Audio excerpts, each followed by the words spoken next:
Dans Jérémie chapitre 1, verset 7.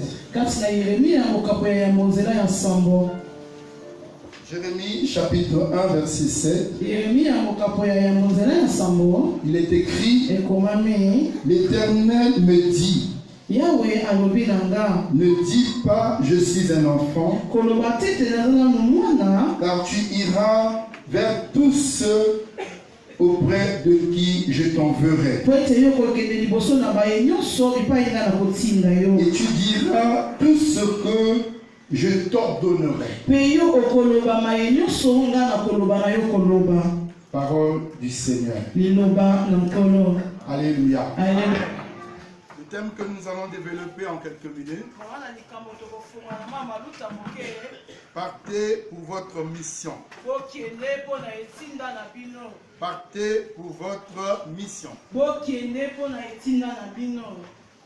Alléluia. Alléluia. Notre Dieu, c'est un Dieu de mission.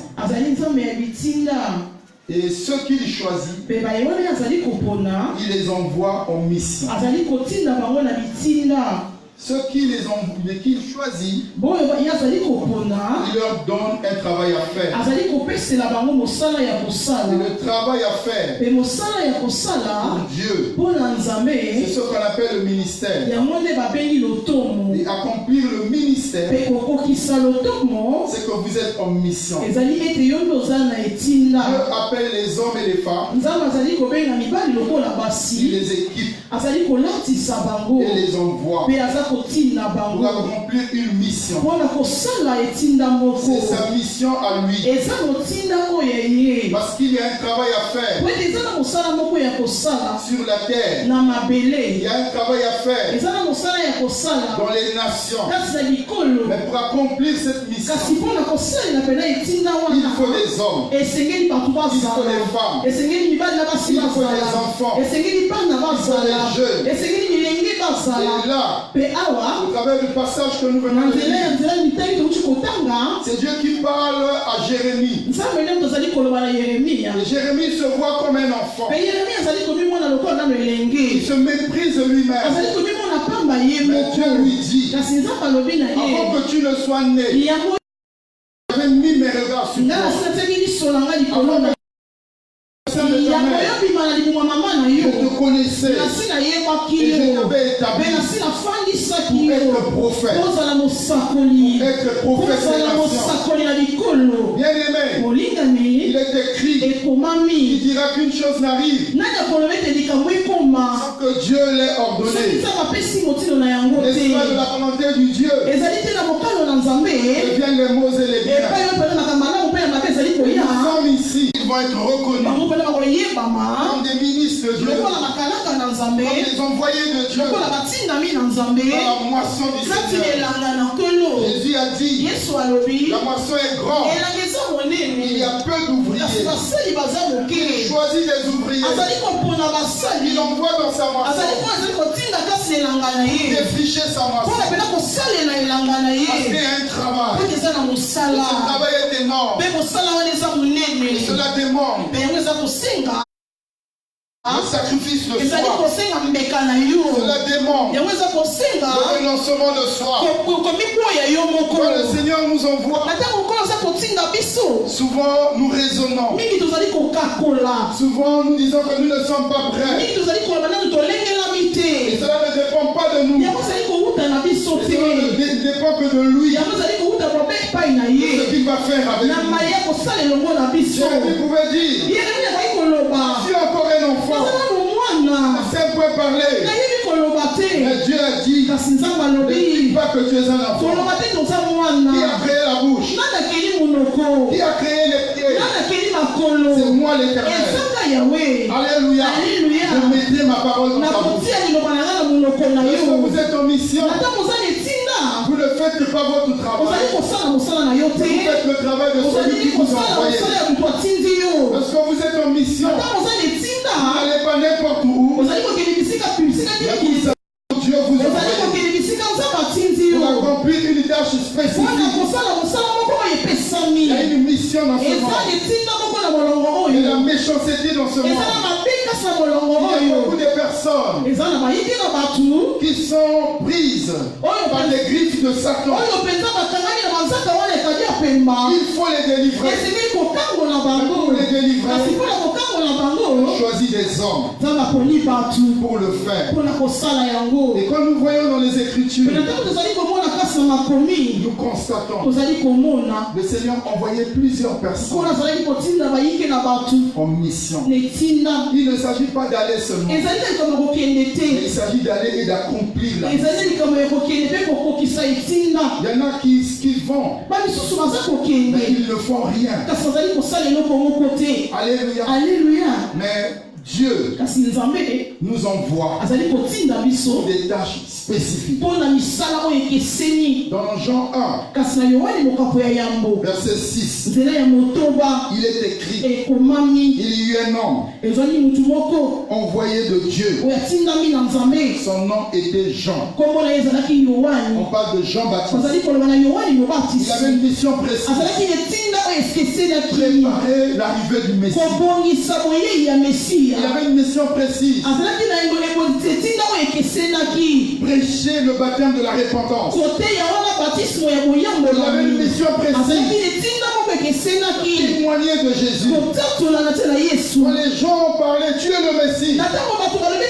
Il dit, je ne suis pas le Messie. Je ne suis même pas dit de délier la couronne de ses souliers. Il est plus que moi. Lui, il est suprême en tout. Moi, je baptise d'autres. Mais quand il viendra, il vous baptisera du Saint-Esprit et du feu. Il a présenté Jésus au monde. Il a dit, voici l'agneau de Dieu qui ôte le péché du monde. Il n'a pas présenté l'agneau à Israël seulement. Il n'a pas présenté l'agneau à une tribu seulement. Mais il a présenté l'agneau au monde en disant, voici l'agneau de Dieu qui ôte le péché du monde. Il a accompli sa mission parfaitement. Jésus, témoin de Jean-Baptiste, en disant, parmi tous ceux qui sont nés de femmes, tous ici nous sommes nés de femmes. Toute la population du monde est née de femmes. Mais il n'a jamais paru quelqu'un qui soit plus grand que Jean-Baptiste. Sa grandeur était de l'accomplissement de sa mission. Il n'a pas fait des miracles, mais il avait une mission précise. Et il a accompli sa mission. Alléluia. Jésus lui-même, il était envoyé en mission par le Père. Je pense que si c'était de lui-même, certainement il pouvait refuser. Être envoyé au monde, là où il y a les démons, là où les hommes sont méchants, les hommes sont cupides. Le monde est rongé par des épidémies, des maladies. Là où il y a la méchanceté, il devait être envoyé. Il n'a pas choisi. Le Père l'a envoyé. Lorsque vous êtes missionnaire, vous ne choisissez pas votre envoi. Vous ne choisissez pas l'endroit où vous partez. Certains hommes de Dieu choisissent là où il y a l'argent, là où il y a la prospérité, là où il y a les richesses. Parce qu'on va avec des mauvaises convictions. Et faire la mission de Christ, ce n'est pas regarder à l'argent, mais c'est regarder à la tâche qu'il vous a administrée. Regarder à la tâche. Et de fois la tâche est difficile. Et Jésus est venu dans ce monde, là où il y avait la méchanceté, là où il y avait la haine. Il a accompli sa mission. On voulait le tuer. Il disait, mon heure n'est pas encore arrivée. Il savait qu'il y avait une heure précise pour accomplir sa mission. Et quand il a accompli sa mission, il a dit, l'heure est arrivée où le Fils de l'homme va être livré. Il va prenait sa vie et il va la reprendre. Et quand il était sur la croix, il a déclaré, tout est accompli. Il a achevé sa mission. Toi qui est là, tu as une mission.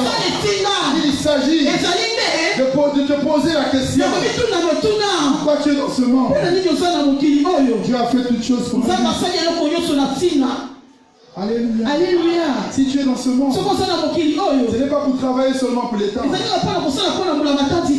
pas seulement pour le mariage. Ce n'est pas pour faire des enfants. Ce n'est pas pour vendre à la boutique ou au marché. Non. Ce n'est pas seulement pour être une bénédiction pour ta famille. Mais la mission est grande. Alléluia. Alléluia. Nous allons vous citer certaines personnes qui ont été envoyées en mission. Ils ont accompli leur mission. La première personne, Noé. Noé a reçu une mission de bâtir l'arche. L'arche. Parce qu'il y avait la méchanceté sur la terre. Et Dieu a dit que mon amour ne sera pas toujours avec le monde. Parce que le monde est rempli de méchanceté. Je veux détruire les hommes. Je veux détruire également la terre. Et il a dit à Noé, fais-toi une arche. Fais-toi une arche. Et Noé a construit l'arche. Il a construit pendant des années. L'arche était le symbole du salut. Pour ceux-là qui ne veulent pas tomber sur le poids du jugement. Et Noé a construit l'arche pendant plus de 100 ans. Ceux qui le voyaient construire l'arche, il y en a qui se moquaient de lui. Quand tu vas prier, quand tu vas à l'église, il y a des gens qui se moquent de toi. Je veux te dire, lisez les Écritures. Tout ce qui est écrit dans la Bible a trouvé son accomplissement. Alléluia. Aucune parole n'est tombée sans être accomplie. De Dieu, c'est la parole de Dieu. Et quiconque accepte le message de la Bible reçoit le salut. Noé a bâti l'arche, mais par l'arche, sa famille a été sauvée. Et aussi les femmes de ses enfants. 8 personnes seulement sont rentrées dans l'arche. Et les autres qui avaient peuplé la terre, ils sont morts au travers de la vie. Grâce à l'arche, Noé a sauvé sa famille. Et je veux dire à quelqu'un, grâce à votre fils, grâce à votre fils, votre enfant, votre fille, qui a accepté le Fils Jésus, il peut être un canal pour que l'évangile toute votre famille soit sauvée. Parce que Dieu ne fait exception des personnes. Il désire que tous nous soyons sauvés et que nous parvenons à la connaissance de la vie. Alléluia. Un autre personnage qui a été envoyé en mission, c'est Abraham. Quand Dieu l'a appelé, il a dit, je vais t'envoyer sur une terre que tu n'as jamais vue, que tu ne connais pas. Mais quitte ta famille, quitte ton pays, et va sur la terre. Et quand tu vas arriver, si tu obéis, je vais te bénir. Je rendrai ton nom grand. Tu seras une source de bénédiction. Celui qui te bénira, je le bénirai. Celui qui te maudira, je vais le maudire. Abraham, il a accepté cet appel de Dieu. Il a quitté son pays. Il a quitté sa famille. Il est parti dans la foi, en obéissant au Seigneur. Et jusqu'à arriver dans la terre promise, dans Canaan. Et Dieu a dit à Abraham, je veux rendre ton nom grand. Ta population sera comme les étoiles du ciel. Ta population sera comme le sable de la mer. Et aujourd'hui, tous ceux qui ont la foi en son fils et fille d'Abraham. Et nous avons coupé Abraham. Parce qu'Abraham a obéi pour aller en mission de Dieu. Et aujourd'hui, le monde entier est peuplé des fils et des filles d'Abraham. Accepte la mission de Dieu. Tu seras un canal de bénédiction pour plusieurs. Parce que Dieu veut délivrer les hommes. Mais il utilise également les hommes pour parler aux hommes. Afin que les hommes puissent croire. Si tu es au moins un animal, toi tu vas dire que c'est un animal, oh, tu vas le mépriser. Mais Dieu utilise les hommes. Il les appelle pour une mission. Amen, amen. Gédéon également été envoyé en mission. Son peuple souffrait. Son peuple était maltraité. Chaque fois qu'il s'aimait, il y avait un ennemi qui venait. Et le peuple souffrait. Il plantait. Dans le moment de la récolte, c'est un ennemi qui venait. Il y a des gens qui sont dans la salle. Ils gagnent beaucoup d'argent. Ils ne peuvent rien faire. Pourquoi? Parce qu'il y a un ennemi qui est là. Il dit, toi tu touches seulement. Et c'est moi qui gère. Il te maltraite. Alléluia. Et le peuple d'Israël était malheureux. Parce qu'ils avaient un ennemi qui s'appelait Madian. Qui les maltraitait. Mais Dieu a choisi un homme. Il s'appelle Gédéon. Il a dit, je te choisis. Je te vois en mission. C'est toi qui vaincras l'ennemi de Dieu. Il a dit, je suis un enfant. Moi là, je ne suis pas fort. Il ne dit pas. Tu es un enfant. Je serai avec toi. Et tu battras Madian. Alléluia. L'ennemi était dans la maison.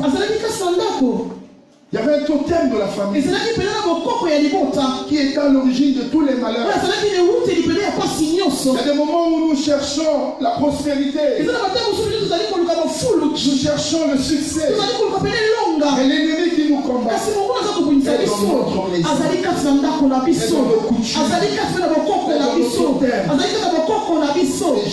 Et Gédéon, il a pris son courage, renversé le pieu sacré qui était élevé dans sa famille. Et c'est par là que la bénédiction est venue. Amen, amen. Dieu a envoyé encore 2 espions en mission dans la terre promise. 2 espions, Jésus a envoyé 2 espions à Jéricho pour aller voir l'état de cette ville avant de la détruire. Mais quand les 2 espions sont arrivés, elles ont été reçues par une prostituée. Et cette prostituée a été une bénédiction pour les espions. Elle a dit, je sais que Dieu est avec vous. Nous avons entendu beaucoup de choses. Et ce que Dieu est en train de faire. Lorsque vous viendrez pour détruire ce pays, épargner ma famille. Grâce à cette prostituée qui a cru au Dieu d'Israël, sa famille et elle-même ont été épargnées. Dieu ne désire pas que le méchant puisse mourir. Mais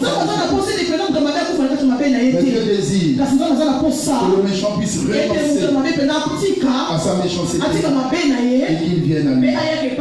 Ce monde est rempli de méchanceté et Dieu a besoin des hommes pour accomplir ce travail. Voilà pourquoi nous avons ces personnes qui seront établies aujourd'hui pour être envoyées dans la mission. Ce monde est rempli de perversion, est rempli d'abomination, est rempli d'injustice. Il faut qu'il y ait des hommes qui ont reçu la justice, qui connaissent la parole de Dieu, qui connaissent la vérité, qui annoncent la vérité pour que le monde soit affranchi. Alléluia. Nous pouvons lire aussi dans la Bible. Élie a été envoyé en mission auprès d'une veuve. Une veuve. Pendant qu'il y avait la famine, cette veuve, il lui restait un peu de farine et un peu d'huile. Elle se disait, je vais manger et ensuite nous allons mourir. Mais le ciel ne voulait pas qu'elle meure. Alléluia. Et le moment où tu penses à la mort, mais Dieu dans le ciel, il pose au trône. Et Dieu a envoyé son serviteur Élie dans la maison de cette veuve. Et quand Élie est arrivé, grâce à la présence d'Élie, il y a eu un miracle dans la maison de cette veuve. Elle a eu la nourriture pour plusieurs années. J'aimerais que vous sachiez, les hommes de Dieu sont porteurs de bénédiction, sont porteurs de la vie, sont porteurs de faveur. Et Jésus a dit, si vous recevez, vous allez recevoir la bénédiction de l'homme. Ce sont les porteurs de bénédiction. Celui qui reçoit un prophète, en réalité le prophète, il reçoit la bénédiction du prophète. Amen, amen. Est-ce que tu es avec moi? Lève la main, dis gloire au Seigneur. Amen, amen. Nous sommes envoyés en mission. Je vais terminer ce soir pour vous parler de la parabole du crayon. La parabole du crayon. Alléluia. Nous connaissons tous le crayon. Quand nous étions au CP1, nous utilisons beaucoup le crayon. Alléluia. Il y a une parabole du crayon. C'est le fabricant du crayon qui donne cette parabole.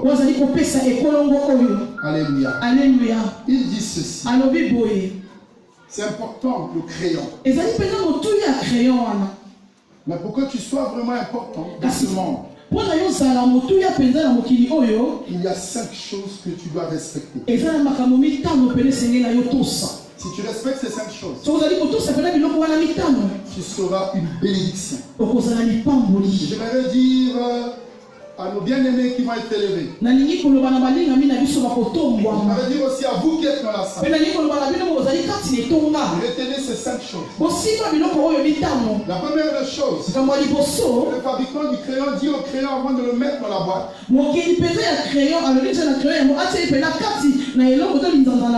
Il dit au crayon, tu vas accomplir des grandes choses. Mais à une condition. Il faut que tu acceptes que tu sois utilisé. Tant que tu n'es pas utilisé, tu ne pourras pas être utile. Et je veux dire aux hommes de Dieu, vous qui êtes dans la salle, tant que vous ne permettez pas à Dieu de vous tenir par la main, vous serez inutile dans ce monde. Et la Bible dit, si Dieu ne bâtit la maison, ceux qui la bâtissent travaillent en vain. Alléluia. Et si nous acceptons que Dieu puisse nous utiliser dans sa moisson, quel que soit l'endroit où nous avons été envoyés, nous serons une bénédiction pour plusieurs. Alléluia. La deuxième des choses que le fabricant du crayon dit, toi en tant que crayon, tu pourras commettre des erreurs, mais accepte qu'on puisse utiliser la gomme pour enlever tes erreurs. En tant que croyant, en tant qu'une personne, nous allons commettre des erreurs. Sachez-le, le salaire du péché c'est la mort. Tant que tu commets des erreurs, cela peut t'amener à mourir. Et la Bible dit, pourquoi mourrais-tu avant ton temps? Parce que tu acceptes le Seigneur, Dieu peut te transformer et arrêter avec la mauvaise habitude. Et la Bible dit,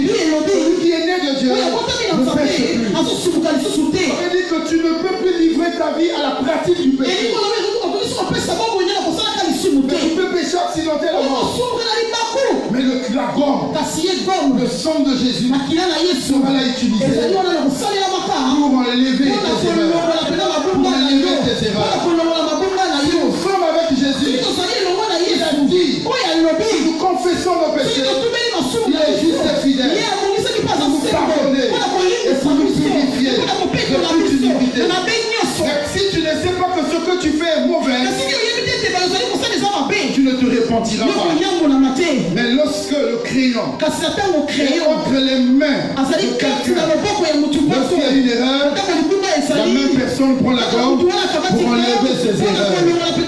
Si nous permettons à Dieu de nous tenir par la main, le même Dieu, lorsque nous allons pécher, nous allons confesser et le sang de Jésus va nous purifier. La troisième des choses que le fabricant dit au crayon, tu dois savoir que ce qui est important dans ta vie, c'est ce qui est à l'intérieur de toi. Ce qui est plus important dans le crayon, c'est la mine qui est à l'intérieur. Et c'est ça qui va servir. Et je veux dire, si vous voyez ces hommes qui sont là, ils ont été mis à part parce qu'il y a quelque chose que Dieu a mis à l'intérieur d'eux. Si vous les jugez extérieurement, vous allez vous tromper. Sachez que il y a quelque chose que Dieu a mis à l'intérieur d'eux. Et c'est ça qui est plus important. C'est ce qui est à l'intérieur. À l'intérieur du crayon. Alléluia. C'est ça la partie plus importante. Alléluia. Quatrième des choses, dans la vie du crayon, en tant que crayon, pour que tu sois une bénédiction, tu dois accepter d'être aiguisé. En tant qu'enfant de Dieu, il nous fera passer par les épreuves pour nous aiguiser. Parce que servir Dieu nécessite un caractère. Un caractère. Tu ne peux pas être pasteur, être le troupeau de Dieu, si tu n'as pas ce cœur du Père, si tu n'as pas un bagage pour nourrir le troupeau, s'occuper du troupeau, ça demande un équipement. Ça ne peut pas prendre un chef d'état-major. Il n'y a rien de Dieu.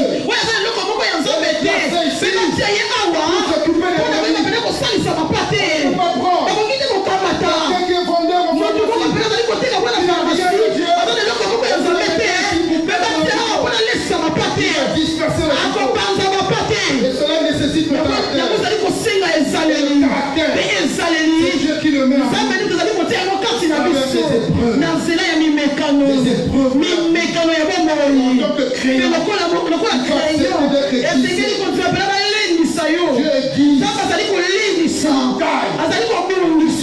Le sarment qui est attaché au cep, il sera immondé afin de porter encore plus.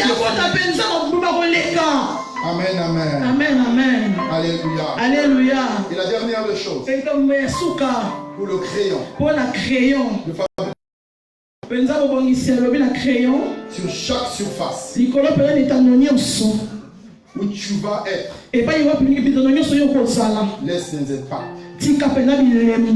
Laisse tes impacts. En tant que serviteur, nous sommes appelés à être une bénédiction pour plusieurs. Quel que soit l'endroit où nous sommes envoyés, ils ont des impacts. Le crayon laisse les impacts. Laissons les impacts. Faisons le ministère. Ne disons pas, je vais seulement en mission. Résultat. Dans ta mission, on a besoin de par rapport au résultat.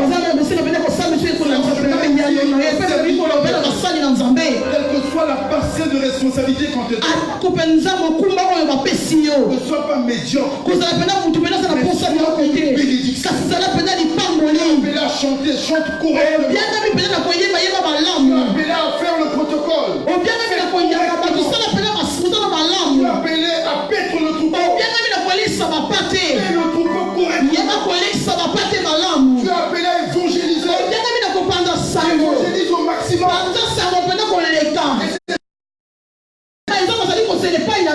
Paul a dit à son fils, remplis bien ton ministère. Et à chacun de nous, quelle que soit la tâche que nous avons, remplissons bien notre ministère. Remplissons bien notre ministère. Et je veux dire à un homme de Dieu ici, au ministre de Dieu, les bons leaders, c'est ceux qui préparent la relève. Votre mission n'est que pour un temps. Un jour vous partirez. Le ministère doit continuer. Et que si vous ne préparez pas la relève, Dieu va s'arrêter. Et on dira qu'ils avaient commencé, ils n'ont pas terminé. Jésus a quitté le ciel. Il est descendu sur la terre. Il a accompli une mission. Et il a appelé les hommes et les femmes. Il leur a dit, allez, faites écouter la seule justice, baptisez-les au nom du Père, du Fils et du Saint-Esprit.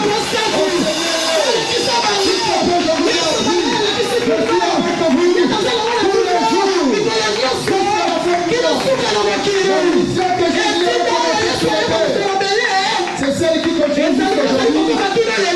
Prêchons l'évangile. Parce que Dieu a utilisé les hommes qui nous ont préparés, qui nous ont formés. Et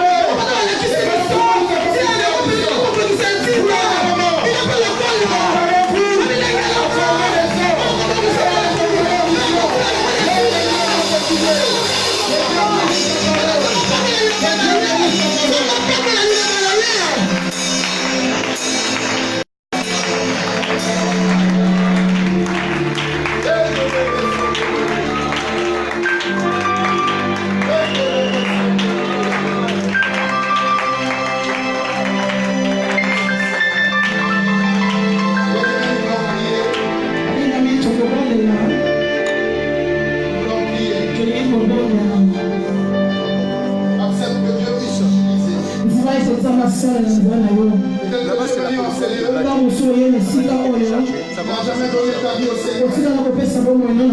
Il n'a jamais permis à Dieu de t'utiliser. Tu peux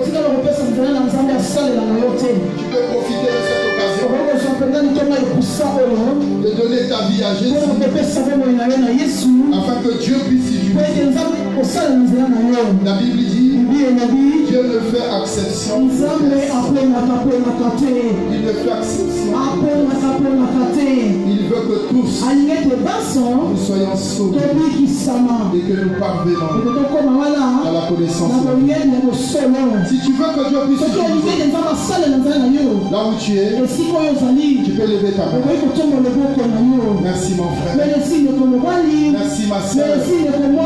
Merci pour toi qui es enfant. Bien-aimés, levez-vous là où vous êtes.